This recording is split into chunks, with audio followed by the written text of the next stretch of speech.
A Tale of Two Bryans. By Al Murphy. It says, do not buy this. Well, we're rubbish. reading this book. It's too late, sign. We're reading A Tale of Two Bryans today. It was a sunny day in Pendleton, but Brian felt blue. Not the colour kind of blue, but the sad kind of blue. The blue on the inside kind of blue. Tuck in, Brian. Hi, Brian. Morning, Brian. You sound like so small. You see, Brian had started to worry about being different. Why was he blue and everyone else was yellow? Duck nuts.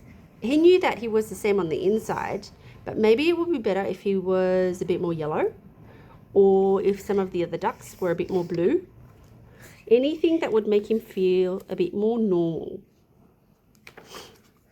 Brian took a walk to try cheer himself up. He walked up and down a hill. He walked up and down an elephant. But it didn't work. He still felt pretty blue. But then something quite amazing happened. In the distance, Brian spotted another blue duck. He couldn't believe his eyes. That is normal Brian. Brian approached the mysterious blue duck. Hello, I'm Brian, he said nervously. What's your name? In a slow, mysterious voice, the other duck replied, I am Brian.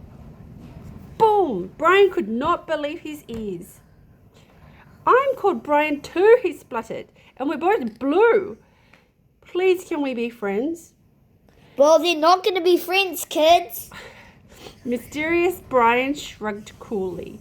Brian was determined to show his new friend the best day ever. Where are a duck's ears? First, Brian took Mysterious Brian to the previously unconquered planet Duckulus in a spaceship he had built all by himself. Well, Duckulus is not a planet.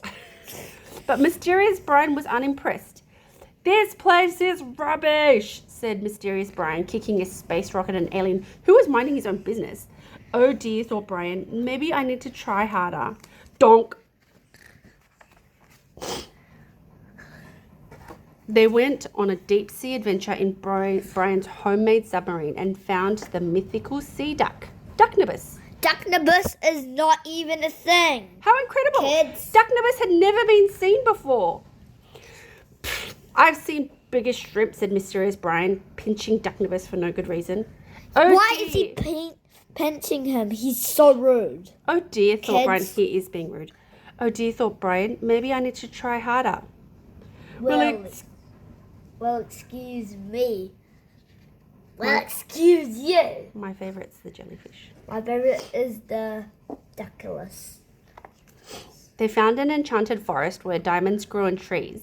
Magic gnomes rode astride uniducks, and the clouds were made of candy. Well, do not listen to this. This is not real. This silly forest stinks, said Mysterious That's Brian. a unicorn. It's a uniduck. No. Uniduck. Well, it's not. Well, it's a unicorn. Well, it's not a uniduck. They're just saying duck because they're ducks. This silly forest stinks, says Mysterious Brian, shaking diamonds from the trees, which most certainly did not stink. Oh dear, thought Brian, maybe I need to try harder. Next, Brian carried Mysterious Brian up Mount Mallard, the seventh largest mountain in the Western Hemisphere, through blizzards and storms until at last they located the fabled Cave of Bones. Well, this is not true. Well, Mysterious Brian looks so weird.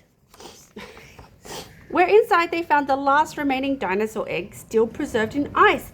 Gasp! Snore. Brian carefully thawed it and then sat on it until it hatched into the first living dinosaur to walk the earth in over 65 million years. Ta-da! Boring, said Mysterious Brian. Get back here! Oh dear, thought Brian.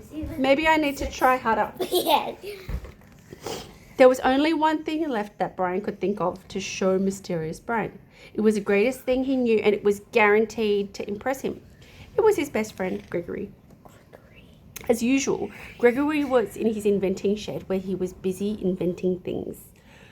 Proudly, Brian introduced his best friend to his special new friend. Well, Pleased to meet you, said Gregory kindly. well, Gregory is so weird.